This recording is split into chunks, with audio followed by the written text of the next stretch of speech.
There's a guy driving down the highway in California, driving a little Volkswagen car, following a truck hauling hogs. And a pig falls out of that truck, hits the side of the road and rolls off the road. And so the guy stops and he goes and picks the pig up, and there's nothing the matter with the pig. So he puts it in his car in the passenger seat and takes off after that truck. And he gets stopped by a highway patrolman in a speed trap. And the highway patrolman says to him, "Man, why are you going so fast?" He said, "Well, I was following a truck hauling hogs, and this pig fell out of the truck, hit the road, and rolled off to the side.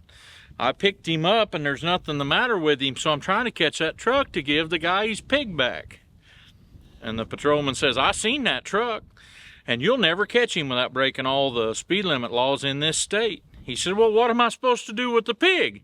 He says, "Take it to the zoo." He says, "Take it to the zoo?" He says, "Yeah, take it to the zoo." He said, "Okay," and so he let him go.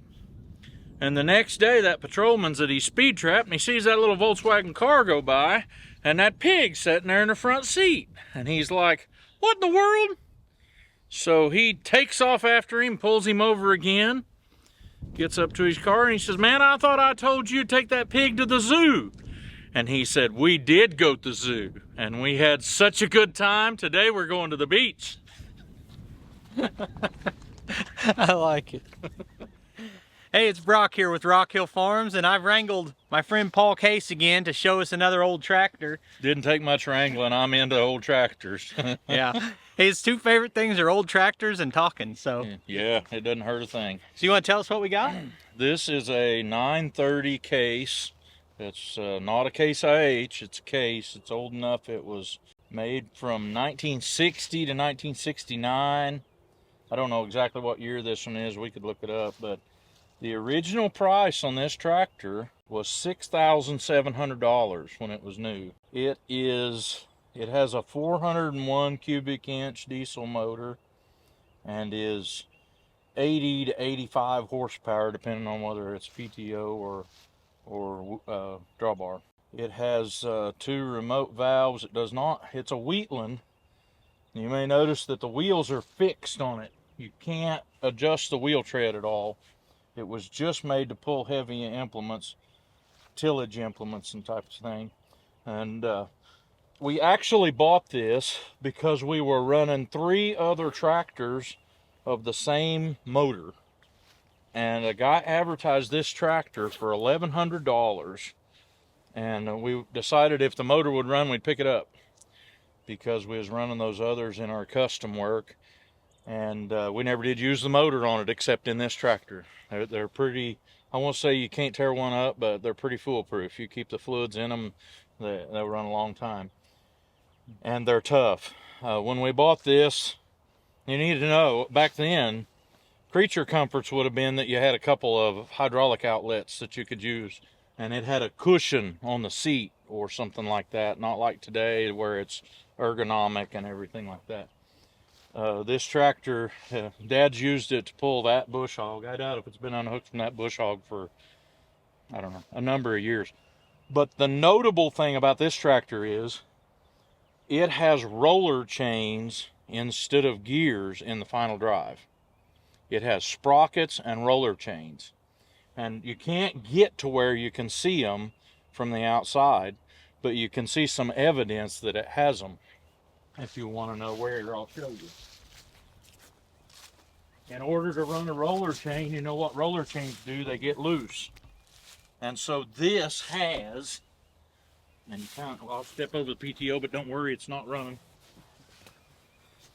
Right in here, on the axle housing has 6 bolts all around it, and they're in slotted holes so that you can slide the axle back and forth. This is one of them right here. And they're in slotted holes. That way you could slide the axle back to tighten up that roller chain. And it's set up that way on each side. We never had any problem with the roller chains in it. They're a little bit loose. And what that does is if you're coasting, and let's say you coast to a bottom of a dip, it would coast and then almost come to a stop before it'd take off, because it had to take up the little bit of slack that was in that roller chain in the rear end on it. But these were, Case did that on an older model of tractor than this, maybe a couple of them. I think the 800 or 801B Wheatland tractor and the older model Case LA tractor, they had roller chains in them. And I've seen some of these chains out, and they're enormous. The links on them must be that wide, and the rollers are bigger than 1/2-inch pipe. They're just an enormous chain. And you can imagine they need to be to put 85 horsepower to the ground. But I thought you might like seeing one that had roller chains for final drives. I don't know if there's a place we can get to it to see it better. So 85 horsepower and every inch of it's going to the ground. Yeah. Right in there you can see the slotted holes on that axle housing to where you could loosen those bolts and slide it back, tighten it up. Tightening the chain. And I've never heard of that. And in order to tighten it, you had to pull the PTO out the back. The PTO housing holds in there with several bolts. You had to take the PTO out the back, and then it had a deal in there that you had to make sure had a little bit of slack in it, because you wouldn't want to run them too tight. That'd be as bad as running them real loose. And so you had to have that all loose when you, and I think that it had an adjuster on the inside that you actually turned to make the axle scoot back. Yeah, I didn't figure you'd ever heard of No. roller chains instead of gears for a final drive. I love it whenever I walk up to this and I think, you know, I drive by and I see tractors like this sitting out in the field all the time. And I think, well, I bet that's sat there for 15 years. Yeah, this one. But he usually runs this few times a year to mow out here. And yep, my dad's kept 40 acres that we're currently using some of for cattle pasture right now, but he don't mind, and he tries to keep it mowed. He helps us with our spraying. He usually does quite a bit of helping when we're making hay. He'll do about half of them hay mowing for us. This tractor has a hand clutch, and any of these that had a hand clutch, they had 6 speeds. Very unique gear setup on it. think I can crawl up there. Yep, you might not want to sit on the seat, but you Check my agility. Oh, hey, are these factory handles? Those two are, but the one step you're on there, Dad came up with. Because without it, you'd need a pogo stick. I think this is that's a big step. You meet all these old guys at the coffee shop that's knees are all wore out that are cowboys, you'll understand. So this is your clutch. Now my That's the Model A clutch. has a hand clutch, so That's in neutral. This is over the center clutch, just like your Model A, and pull it back and they'll hear it pop, and it'll be engaged then. In order to, this is how you select your gears. That little knob right there has to go to where you want your gear deal to be, so a little bit different. yeah. It has a foot throttle. Foot throttle. Yep, that's the foot throttle right there. Wow. Is that the only throttle? No, right up there is also throttle. Yeah.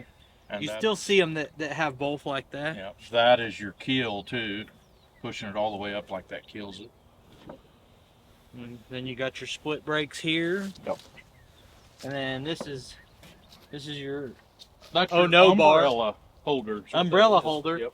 This raises and lowers your 3-point right here. Don't have no 3-point. Both of those are remote hydraulic valves. Oh, it doesn't have a 3-point. I should have noticed that. Doesn't have 3-point.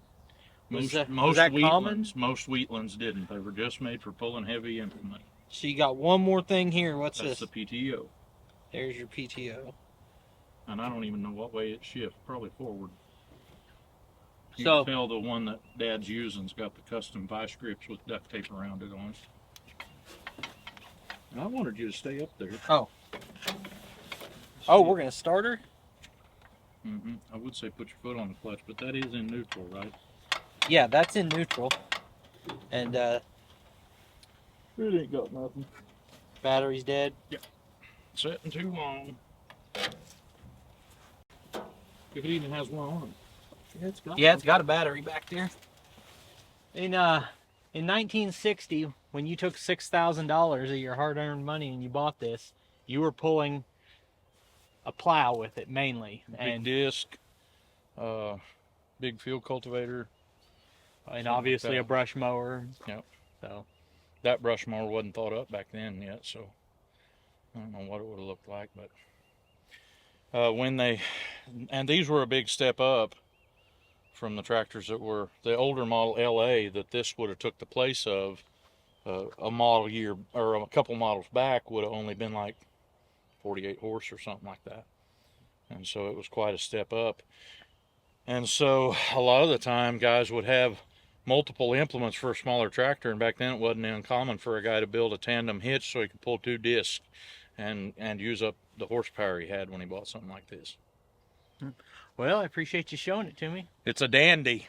All you guys ought to think about getting a Case 930. Not all of them were like this, but some of them did have final drive, roller chains, and 6-speed transmission with a hand clutch. Pretty cool.